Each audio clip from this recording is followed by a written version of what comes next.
hope you all are fine. Today our book is for 4 class top line, grip on mathematics. It is for class 4 and we have to do our question number 2. What does the color digit stands for in each decimal? We have to write that what does this color stands for. Here is 0 color, so it is stands for ones. 7 is colored, so it stands for tenth. Because these are 2 digits, so it is tens place. It is hundreds.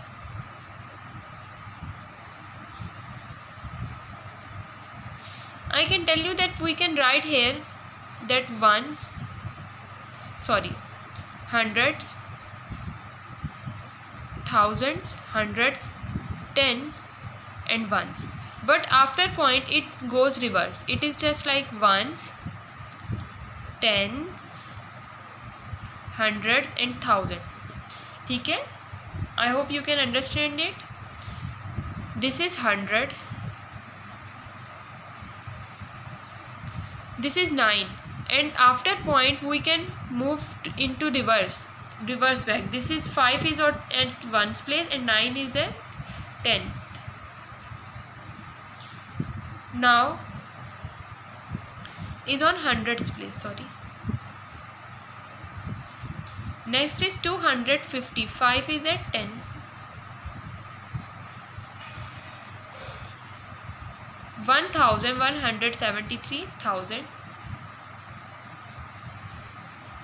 3.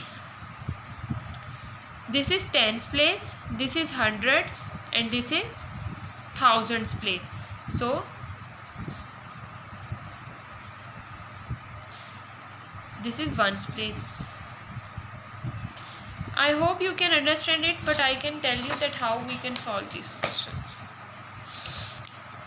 For example, we have a question started from 1,173.85. As we can see, this is at thousands place, this is at hundreds, this is at tens and this is at ones.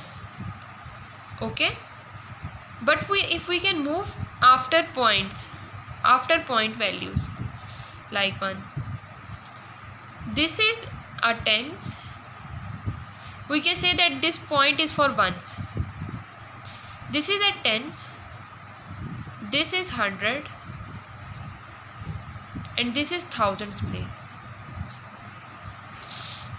I hope you can understand it, that what is the place value of these digits. If you cannot understand it, don't understand it, that how to solve this question, you can talk to me. You tell me, I will teach you these questions again, that how to solve this question, and must practice these questions again and again. Okay, Allah Hafiz.